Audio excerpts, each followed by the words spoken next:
These are all really common gems. They are? I mean, come on! Of course they are! That's why I didn't bring you here to impress you. I wanted to make sure you had a chance to, say hello to your little pal, Mike. Have they ever, met?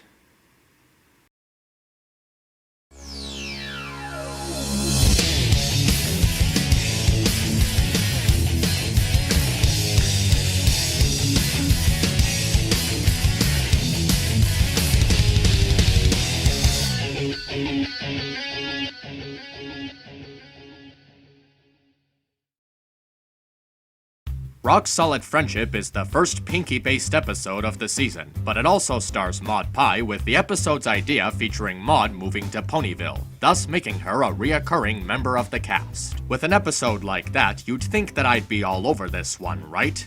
Well, I actually can't say that I am. Maybe because it ends up feeling repetitive most of the time. What could I possibly mean by that? Well, let's see. After graduating from some kind of rock academy, Maud tells Pinky that she's thinking of moving to either Ponyville or Ghastly Gorge to continue her work on rocks. Pinky is determined to motivate Maud to stay in Ponyville in any way that she can, even if she acts very out of place throughout the whole thing. But when it's discovered that Starlight and Maud met each other previously, Pinky thinks of this as a chance for Maud to stay if she has someone to talk to. But because Maud's decision is rock-based and because Pinkie Pie was being too pushy, Maud has decided to move to Ghastly Gorge. But after realizing what she was doing was wrong, Pinky sets out to set everything straight. Firstly, I should admit that the episode has a weird sense of pacing, and not in a good way. Both the first and the second act have this awkward means of setting up events that they spend their time kind of dragging out. I mean, first Maud says that her decision to stay is rock-based, but then she tells Pinky that she's looking for someone to relate to, but then she leaves saying that her decision is rock-based again. It's not so much that it's there, but how badly timed these revelations are. Maud just brings these things up whenever it's convenient for the story, instead of letting her sister know about it ahead of time, which makes it feel kind of tedious. Even then, there's something else that makes the episode feel very repetitive, and that would be Pinkie Pie being too pushy and too paranoid. It ends up feeling somewhat uncomfortable given that she's not giving Maud the space that she needs to adapt to her environment, and it even feels like she's forgotten a lesson that was made in the episode Maud Pie. In the same way she can't make Maud be friends with her friends, she can't really make her decide to stay in Ponyville either. Her desire to get Maud to do something she wants makes her look too selfish. She even goes so far as to trap them in a cave on purpose with no way of knowing if they had any plan to get out after said trapping. Not only is she too pushy, but she's also too thoughtless. And she's known to be more experienced than this. And getting others involved in her antics and annoying them really doesn't help. What's more unfortunate is that nearly the whole episode is like this except for the third act. So the vast majority of the story is awkward pacing and Pinky's repetitive pushiness. Despite that, there are things in the episode to enjoy. Starlight's presence and what they do with her in this episode has begun to open my mind to the new possibilities that are going to be done with her. She's not just a reoccurring character anymore, she's part of the main cast. And this season is going to make up for her absence last season, despite that it was supposed to work on providing the audience a reason for her to still be in the show. There's going to be more stories of her learning new things from interacting with others, which feels a lot like how Twilight learned from moving to Ponyville in season 1.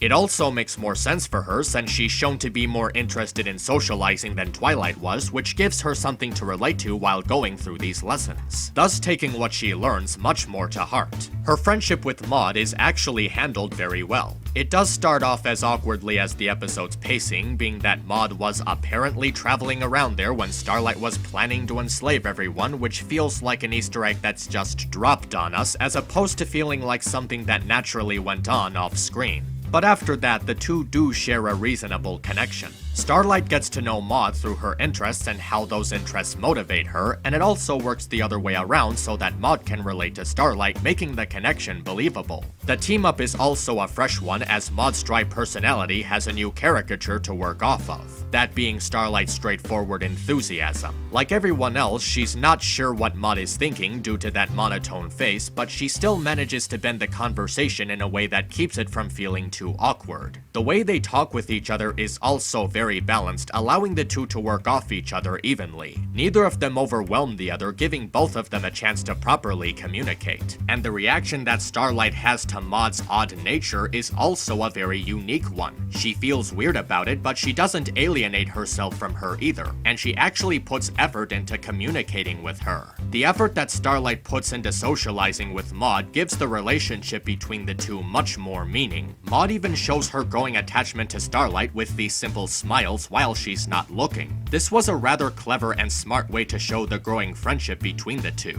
There's no typical dialogue, it's just Maud silently but clearly showing her happiness being around Starlight. It's another element that makes the connection between them more organic and easier to relate to.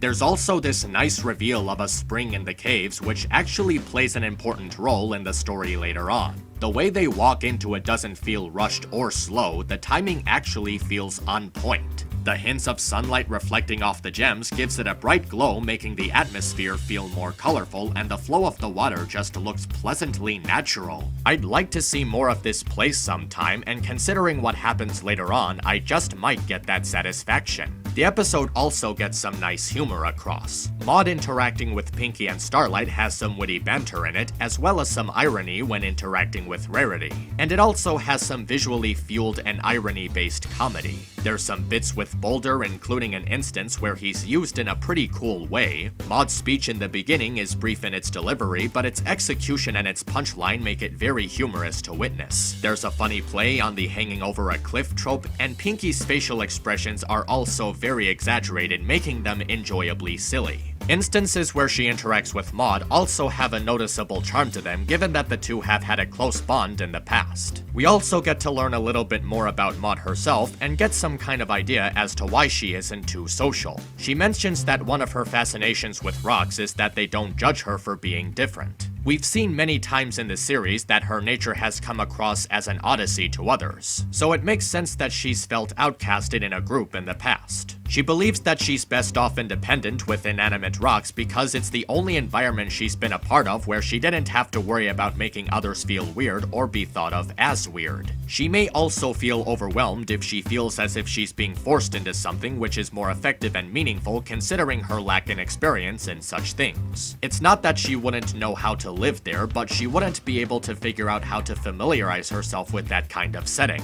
But in the end, when she's given a chance to adapt to something without feeling pressured by Pinky, she gets to truly appreciate her friendship with Starlight, motivating her to live nearby. Not directly in Ponyville, but it's still close enough. I really do want to like this episode more because it has an interesting concept and there's times where it's done very well. It's just that for whatever reason the pacing feels off and the tone of most of the episode feels repetitive. Not to mention Pinky is forgetting not one, but potentially two lessons she was supposed to take to heart. It ends up being unfulfilling when Starlight talks to her about it and she finally realizes it because it's something that should already be common sense to her. Though I still do like the friendship that develops between Starlight and Maud and how the season is starting to make more use of Starlight considering that season 6 was treating her like a big deal. Maybe the next time these three get together, Pinky won't be as pushy, which would lead to much more interesting banter between them. Otherwise, this episode was okay. Check it out and see for yourself. MisAnthro Pony, over and out.